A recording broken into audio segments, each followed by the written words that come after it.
Hi guys, welcome to the latest podcast of YarninBlak. Today I've got a really great friend of mine on, Lita. I'll introduce you to her in a minute. But first I just want to acknowledge the traditional custodians of the land that I'm currently calling from. I'm here in Balwyn Kew on the land of the Wurundjeri people. I pay respect to the elders past and present and acknowledge any young Aboriginal people coming through that are going to be our leaders of our future. And any other Aboriginal people that are listening to us today, including my next guest, Lita. How are you? I'm good. How are you? Good. So what I might do is throw straight over to you to explain, just tell people who you are. So who are you? Where are you from? Yeah, sure. I'm Lita. I'm a Kamilaroi woman. I grew up on country. I'm so fortunate to have that experience at a younger age. I do live in outer Melbourne now on Wurundjeri, which is also beautiful. But today I am sitting in Tanarong country, so it is absolutely stunning where I am at the moment. All our countries are beautiful, but so I'm very fortunate. And I am a counsellor, and my main area is mental health. So cool. So for people who don't know where Kamilaroi is, yep. Northern New South Wales? Yeah, Northern New South Wales. My main towns were Moree, Wee Waa, Bingara, Narrabri is where I literally grew up, but that area, it sort of goes almost all the way down to Dubbo, and then that becomes Wiradjuri. Okay. So where you went to school up in New South Wales? Yeah, yep. At good old Narrabri High School. High school. So did you get to finish year 10 or year 12? I finished year 11, yep. And my mum thought I could move to Victorian slot straight into year 12, but the curriculum doesn't work that way. So life had a different direction for me, so I didn't do that. I could have repeated, but I decided to go on to college and that instead. So, but yeah. So what did you study at college? Completely different direction, business secretarial. So yes, I worked in that field for a while, because back then that was what us young girls did, didn't we? We went off and did business college. So I did secretarial for many, many years. And then over time, my direction changed and landed where I am now today. Did you do typing at school? I did. And I can still do it, touch type. And I've still got my old typewriter from when I won't say how many years ago it was, but in my late teens. So, yep. So what made you move into mental health? I had family go through mental health. So very direct contact with some family who went through some really dark moments, suicide ideation, and many, many, many attempts on those. And the mental health system sucked. And I had a family member who was seeing numerous counsellors and wasn't getting that connection. And this was long before I really started to understand my culture as well. So it was in a white system. But the feedback I was getting from this family member was that it was just so sterile, and it was just so following a book. It wasn't personal. And so I did a lot of study, and because of helping that person through, and then a couple of others, I just decided I would follow that path. Now, at that time, I was working at a mainstream high school, so I'm special needs trained. So I was working closely with the school counsellors. So I sort of, during my training in counselling, I was able to triage the students. So it sort of grew from there. And then I left the school and went as a counsellor at an Aboriginal org, and it just grew from there, and now I'm out on my own. So, but I love what I do. It's a dark subject, but I do love what I do. Yeah. So you got platypus counselling. Yes. Where did the name come from, and why did you set it up? Platypus is my main totem. So to me, it just felt something connected. So it came from there. My son helped me design it. It's a very simple logo, but he helped me design that. And as simple as it is, I love it because my son, that made him part of that. And it's just sort of just growing from there. all my clients currently are all Aboriginal. Yeah. But yeah, the platypus is because it is my main totem. Yeah. Yeah. So I'm just going to take you back to school Yep. for a second. I don't want to traumatize you, but I want to ask you, at school, how much Aboriginal studies did you actually do at school? Very limited. Back then, it was a country school and it was very limited. And what was taught was not what is what we know as Aboriginal people is the truth. It's the storyline. So I really wasn't taught a lot. I had lots of obviously Aboriginal friends and there was lots of mob around me. But I didn't know a lot about it at all. None of it. Most of my learning has come as an adult, and being around my mob and learning what really happened. And even I still sometimes get shocked in what I read or hear. It's about some things that aren't quite correct is the best way of saying it. But school, not a lot. Primary school, I can't remember anything. High school it was very, very limited, very limited. And when you studied counselling, did they talk about working with Aboriginal clients? Yeah, there was a big unit on working with Aboriginal and Torres Strait Islander clients and the cultural safety, and there was a big part of that, which was great because by then I had already found out about my Aboriginal heritage and was tuning into it. So there was a big bit. It was more, there was questions and then I sort of obviously had to answer. There was research, which was fine because a lot of the research is me researching what I can find and things like that. So I was able to put my perspective in it, even though I read things and I went, oh, it's not quite right, but I would put my perspective in it. So, and that was the main thing. And it was definitely all about the cultural side of things. But yeah, they do touch on it. They did in my course. I presume it's across the board with all colleges. Yeah. Yeah. So when you first arrived in Melbourne, bit of a culture shock? Yeah, I was this country bumpkin girl. I thought all Melbourneites dressed like punks and had hair like this and black makeup and boots and torn stockings. I was this country girl. So that was a big shock coming down to a city and seeing that it's not quite like that. But there were some people like that. So back in my day, it was huge, big shock. Yeah, because I went to school in Mooloolaba. Oh well, yeah, you'll understand. Yeah, so Melbourne was a very different culture shock when I arrived as well. Oh, it's huge. It was huge. So.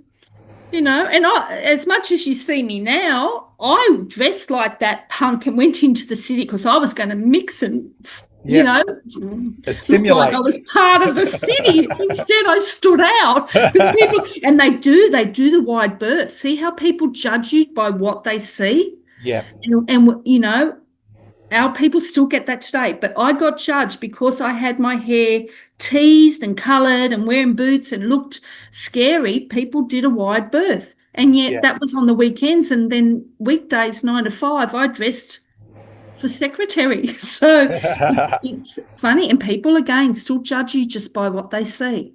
Yeah. So, yeah. So what stereotypes are still out there about Aboriginal people that you hear about all the time that you want to address? Oh, well, we all drink. We're not educated. We get everything for nothing. What else? We don't work for anything. A lot of it sort of is the same sort of things. We bludge, we don't own our own home or whatever. And I read that and I go, hang on, I've worked all my life. I virtually am not a drinker.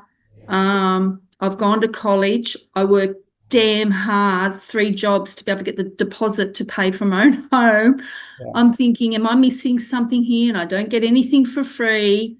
So it's like, okay. I really don't understand where all that incorrect information comes from.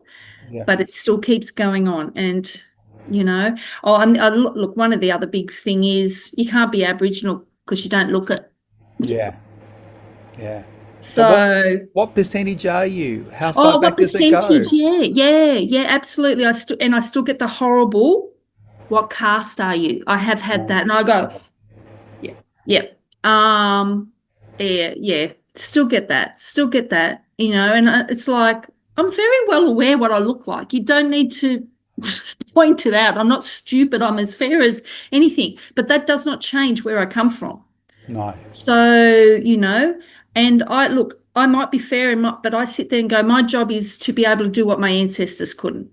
Yeah. So, but yeah, there's so much incorrect information out there, and it still just goes on and just goes on.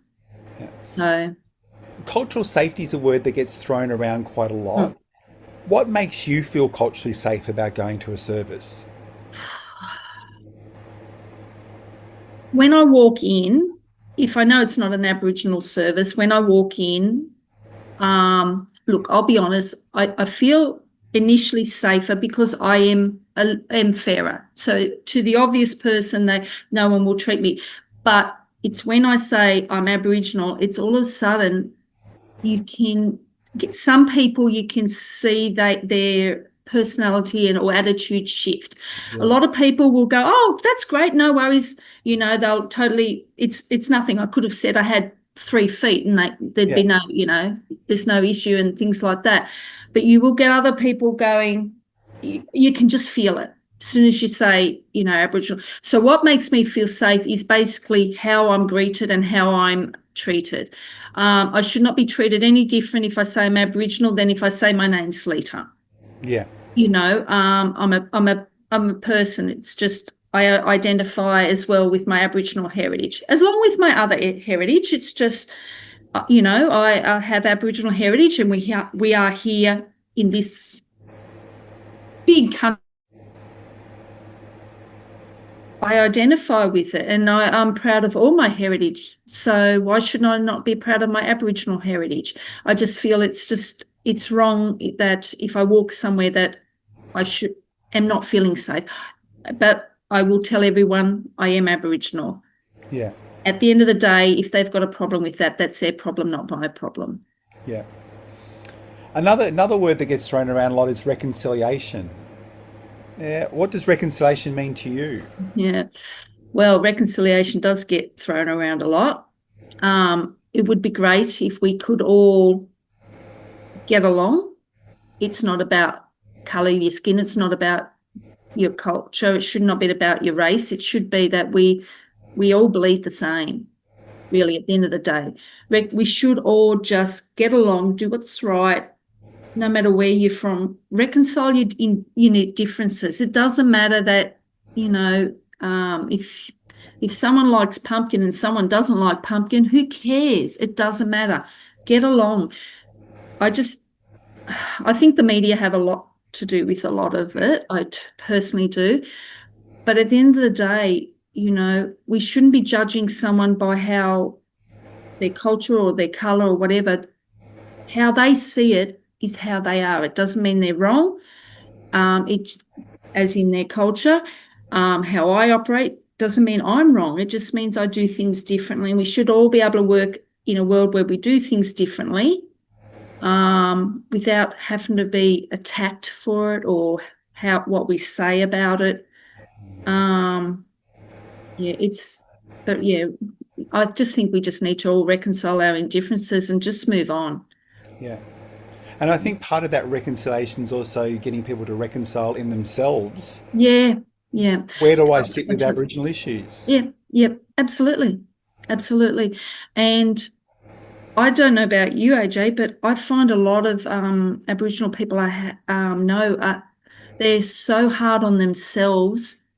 They're hard on themselves than some other people, because I know I went through this before, but actually in the conference I was at, I've got some women there who we're fair skinned, and they're trying to justify in themselves, we're fair-skinned, but we're Aboriginal. So in themselves, they've got to reconcile because they've been judged and told that, well, you can't be Aboriginal because you're not dark enough. It's if really at the end of the day, we've got fairer skin for a reason. And if people aren't educated to know why we might be a little bit fairer, yeah, I don't know how we're going to get through to them. yeah. How do you think young kids are responding to their Aboriginality and understanding their Aboriginality in 2025? I've actually had some young clients who couldn't understand that. And I know this probably doesn't work with everyone, but kids love visuals. So I have actually, when I've had them face to face, there's different ways to done it. I've actually gone out and got the old glass with the coffee in it and a glass with milk in it. And I've said, this is your grandfather and this is your grandmother. And we sit there and we, pour a bit and I go, and that has made your mum. And then I'll do it again. And then, it's got fairer and I go, or whiter. And I go, and that's you. So it's, so visually I do that. Or on the board, I'll do visually some circles, one darker or whatever, because kids don't understand it. It is getting better for some kids. The ones I had, I believe they're learning that you can be fairer and still be Aboriginal, but they're still trying to comprehend it because while they're learning that, they've got the other side squashing that, saying you can't be. Yeah. And our kids are our future, and, it's hard because they thought they wiped us out and we've got younger generations coming through. Kids don't cope with it as well because of everything going around and they don't understand. I think all we've got to do is just keep teaching them that they are Aboriginal. Doesn't matter how fair you are Aboriginal, and be proud of that, and speak up about it because we need them to keep doing it. While they've got the guidance around them and they've got the kinship and everything going on and supporting them, they'll thrive with their culture. Well, I hope so anyway.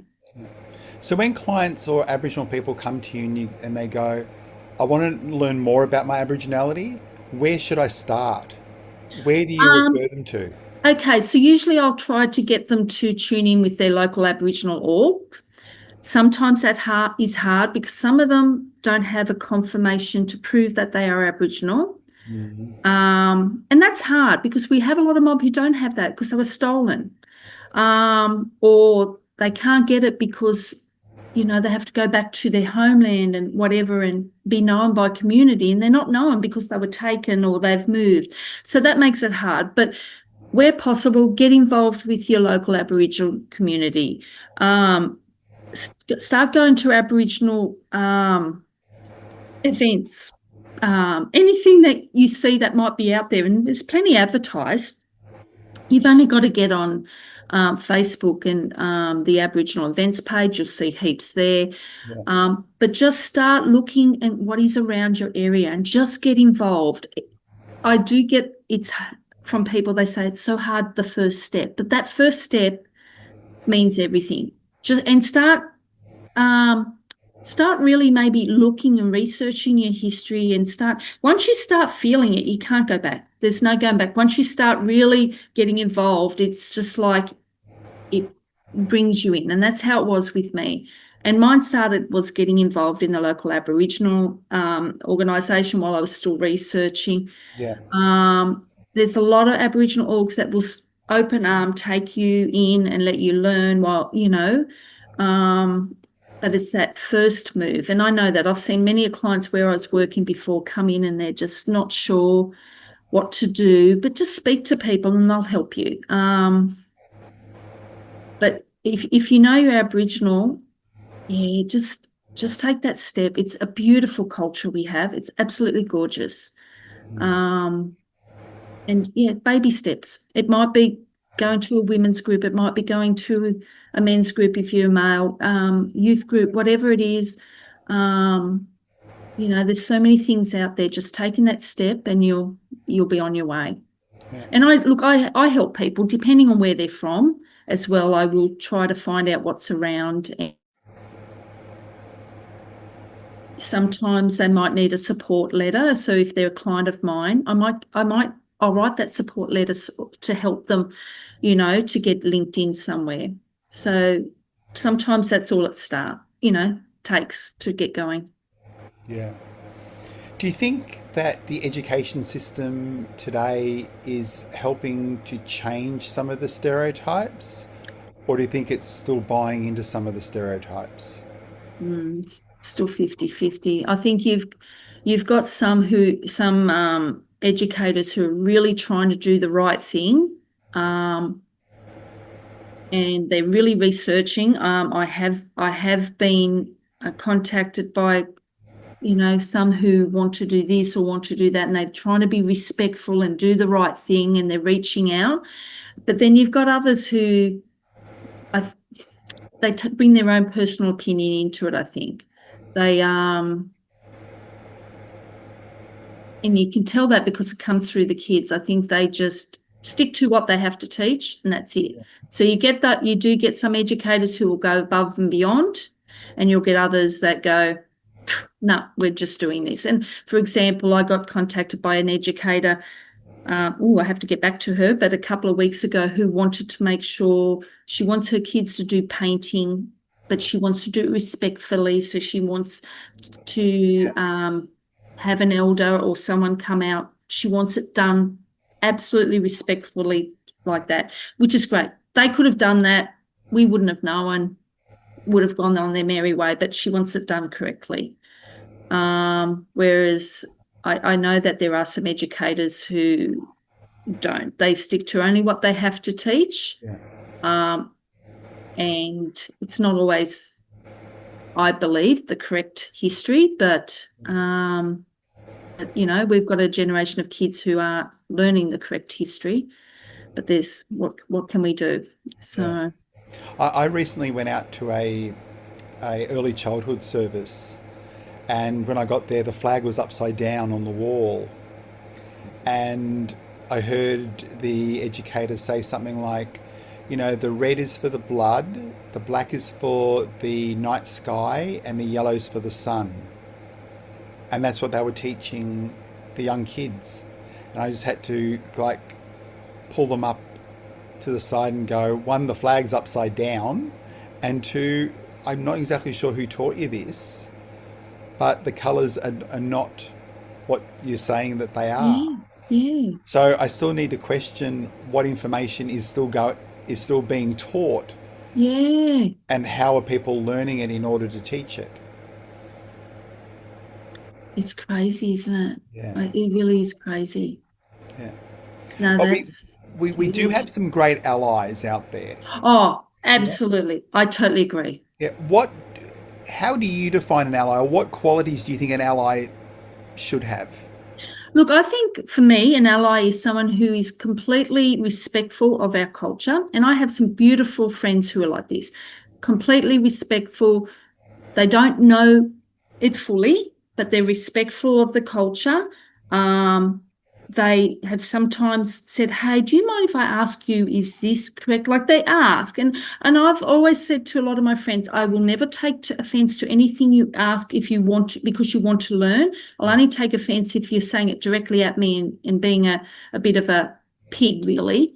Yeah. So I do get friends. I've had friends who say, can you teach me what is it about the cast, for example, that's wrong? So I explain it. And to me, I love that because they want to understand the culture. They've been taught incorrectly. They want to understand the respect and how to be appropriate and sensitive to certain things, but they don't know how to because they're too busy. If they read it online, they're getting what media want to tell you or other things. They're not getting it, and I will always say, look, this is my opinion. You may get a different answer from another Aboriginal person, but I see it like this.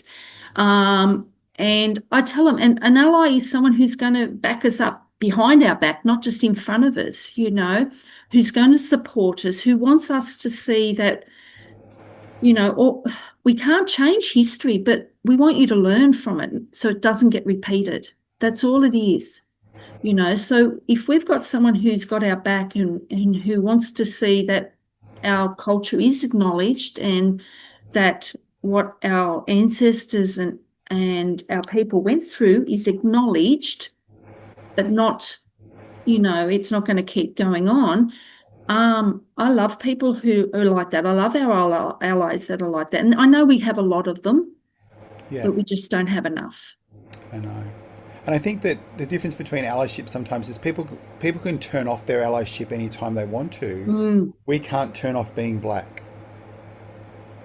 That's the other issue. That goes back to what I said before. Once you start your journey on your culture, you can't go back. You can't. You can't go back. You are on that journey. And I'm very grateful.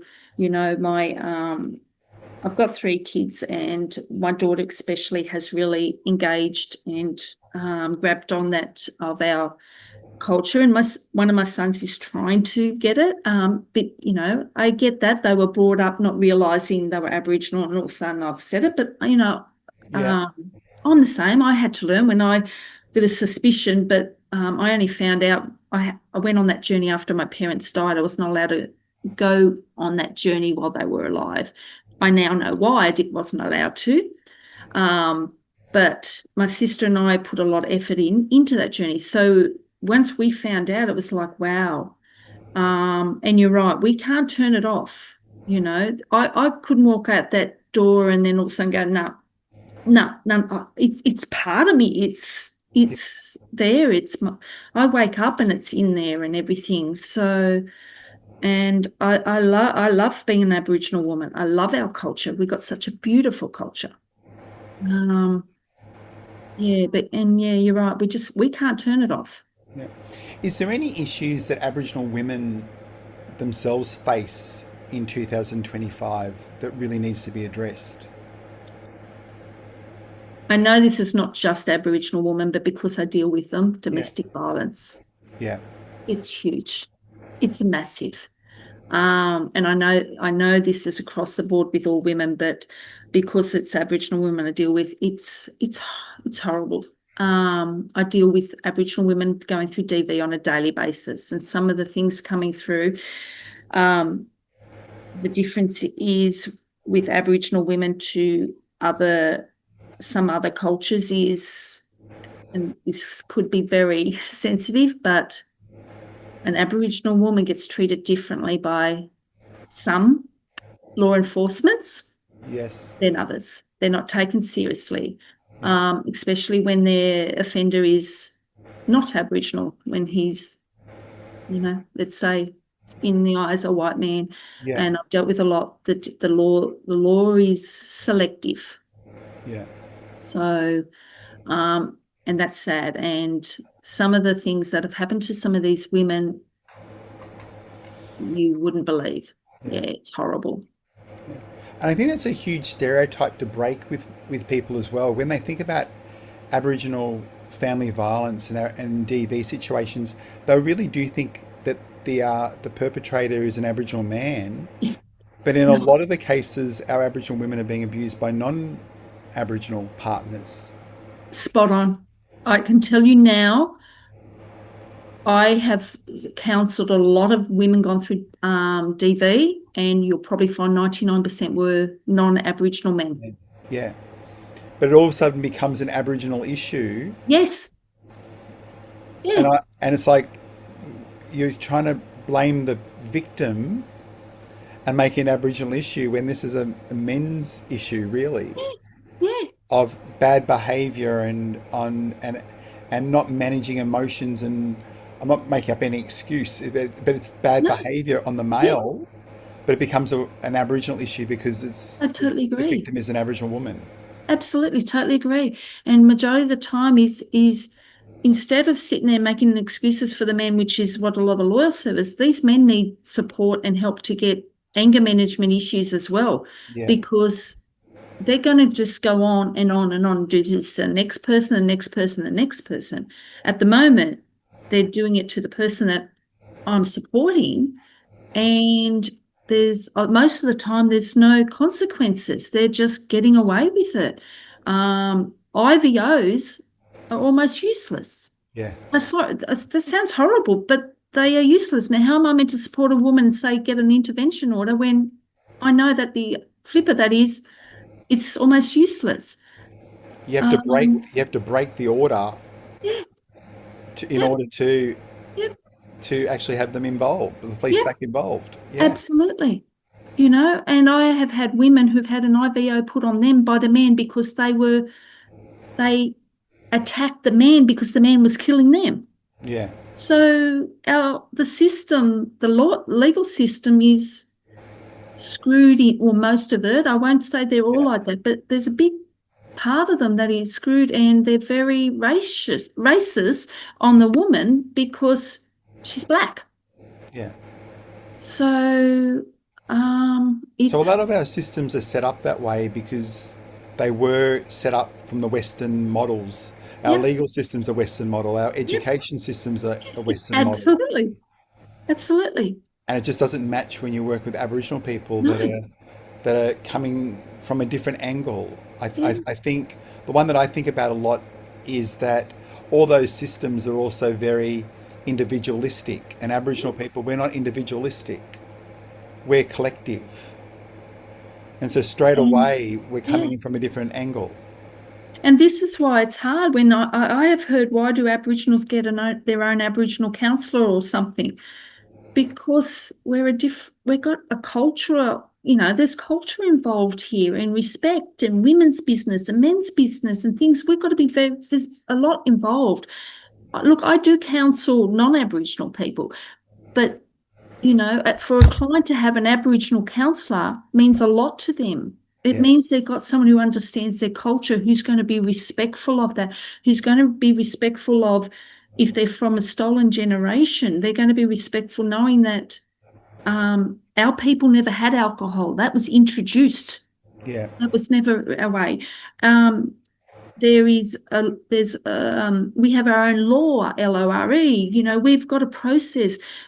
We understand that. So that's why you'll have Aboriginal clients wanting their own, for example, Aboriginal mental health trainer and things like that, because you get it. Aboriginal counsellor, because I get it.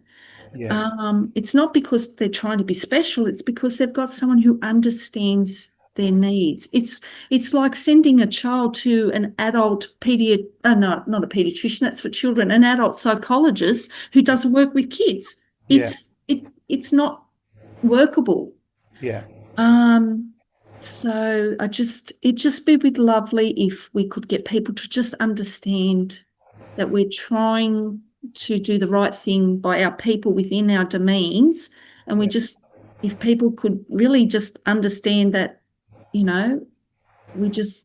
history just we just don't want history repeating itself, and every generation it keeps repeating. Yeah. A question, if I had a magic wand and millions and trillions of dollars I could hand over to you, what would you want to fix? Oh, okay. I don't know if it'd fix it. We don't have enough shelters for domestic violence, and we don't have enough places for homelessness. Yeah. I'd love to fix everything. I mean, where would I start? I've got clients with so much historical trauma, that would be a hard question, to be honest, AJ, because I'd want to help everyone. Yeah. And I don't know where I could do that, because from my angle, I see so much. I've got clients who've gone through institutionalized abuse, historical trauma, DV, Child protection. you name it. I've so many different areas, and I see and hear what's happening, and other people probably wouldn't even know this is happening, but what I see and hear, I go, this is happening in our world today, and people don't even know. And I can sit there and listen to a client who is dead broke. They don't know how they're going to do this. They've exhausted every avenue they can. They've gone through domestic violence, and yet then we hear the government who wants to spend X amount of money on something stupid. And you're like, this doesn't make sense. We've got people who are homeless who are living under shelters, who are getting bashed, or their families, and they can't keep a roof over their head, but yet then we have the government still doing, you know, look, I can probably be sometimes a little bit of negative Nancy, but just this is just something local. Let's say just a local council who had a huge festival just recently, I won't mention their names, spent thousands on that festival. But that town, that suburb itself has a massive homelessness problem. That does not make sense to me. No. You know? Yeah, I don't know. If I had that money, I would have to really sit down and think of how I could help a lot of people. Yeah. I won't be able to help everyone. I would want to, but I'd definitely give it a good go, whether we just build more shelters and but the shelters is not fixing the issue. The shelters is a Band-Aid issue. We need to fix the issue. Yeah. So education, I don't know. Yeah, I don't know. It's a hard one. It really is, because I don't want a Band-Aid issue. I want to actually fix it. Yeah. Yeah. Yeah. Where do you see yourself in 5 years' time? What would you like to be doing? I presume I'll still be doing what I'm doing. And I love when I see the good results that I have done, and I've had a lot of good results. I do love what I do. I absolutely love what I do, and I know that sounds a little bit sick and dark because I am a counsellor, but I do love what I do. Not hearing the stories, but seeing the change I make. That's what I love. I love hearing the great feedback.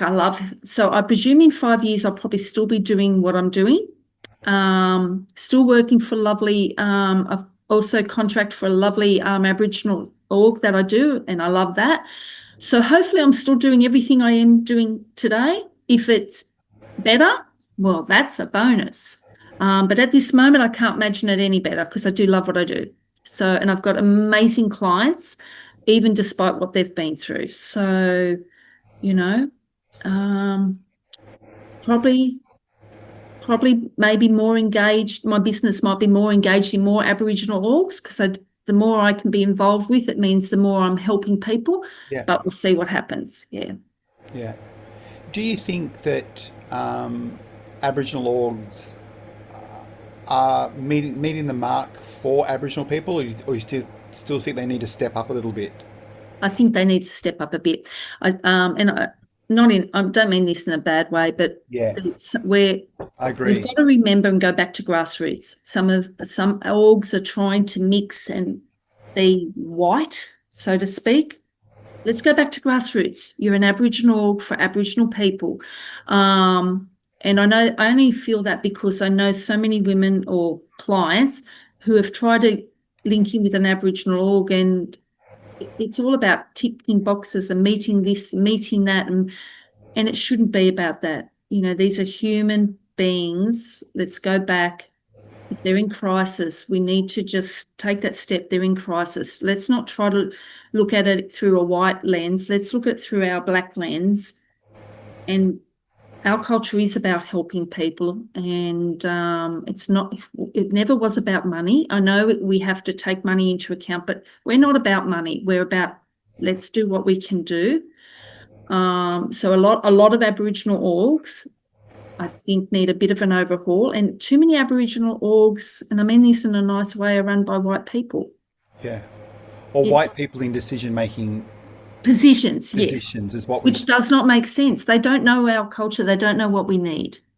No, and that's hard when at the same time they talk about we're self-determining. My question is, who's making the decisions in the self-determining? Yeah, absolutely. Yeah. So yeah, I would like Aboriginal orgs to have a bit of an overhaul and really look at what their missions are, what they're really aiming for, and just go back to a bit of grassroots. So yeah. Start thinking of the community, not themselves, and it sounds horrible, but filling their own pockets, because, you know, as you said, white people making decisions on black issues. Yeah. So I've got a couple of questions left. One question I've got is, do you have any role models out there that you look up to? I don't know if you'll know who they are all are. I absolutely, and she'll probably kill me if she hears her name on this podcast, and I know she will because she says she knows you. I absolutely idolize Arnie Wanda Brayshaw or Bargo. Oh, oh my God, yes. I absolutely adore her. Yeah. She will shoot me. Yeah. I know when she sees me next, I know she's going to shoot me, but I absolutely idolize her. I also, he's not very well known, but to me, he's very dear. He's Uncle Henry Hill.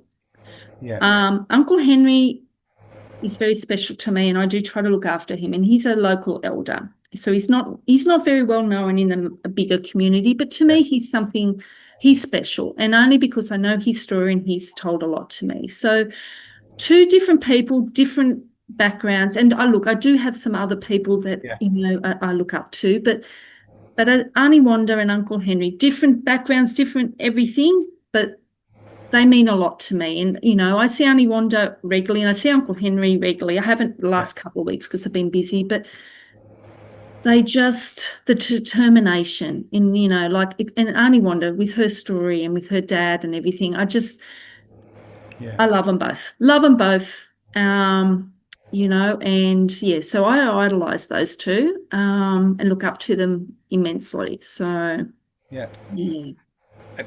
The other question I've got too is that how do services engage with community in a respectful way?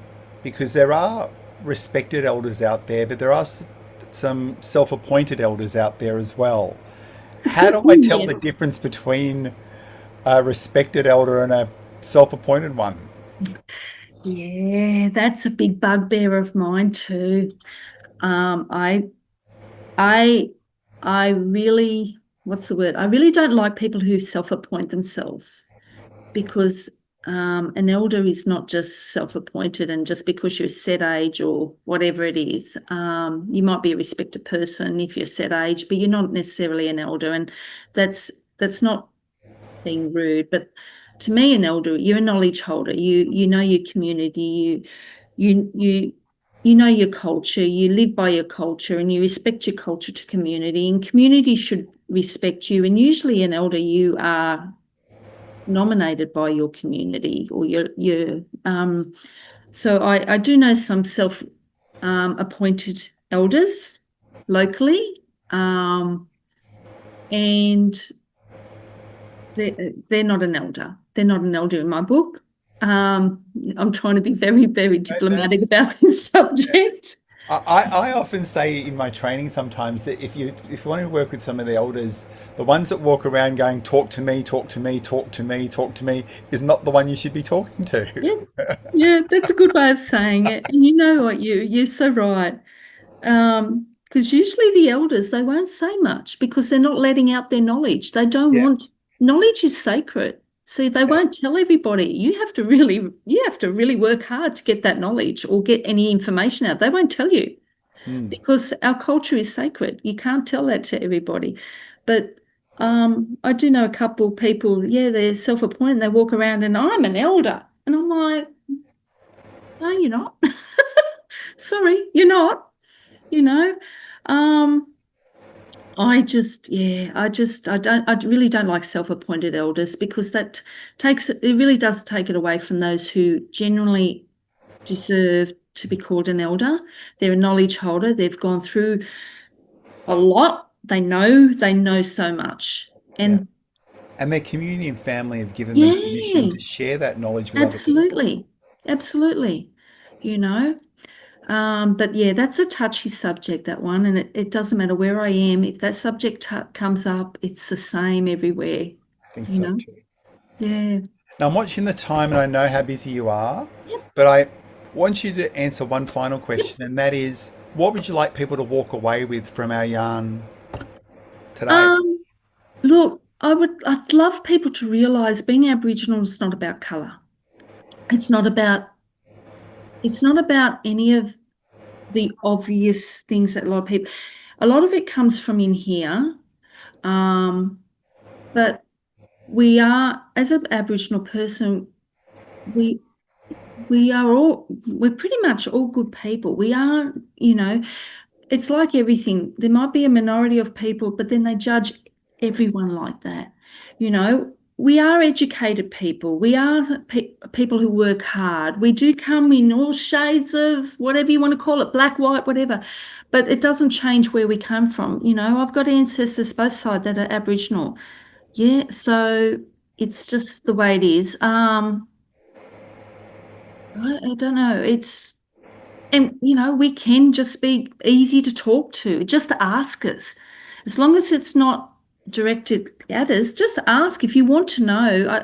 I can't imagine any Aboriginal person being rude and not wanting to answer you if you have a genuine question because you want to better understand. We don't bite. We just want to be understood. Yeah. Yeah. Now, you know how much I love the work that you do, and we've been friends for a while. So I want to say thank you very, very much for hanging out with me You're this welcome. afternoon. You do a great And job, AJ, yourself. I try. I You try. do. You do a great job. You might try, but you do. You succeed. You're great. You're a great guy. I do see all the work you do. Thank you. Um, so, guys, I want to say thanks to Lita, and I'll see you guys in the next podcast. So, bye. Thanks, Lita.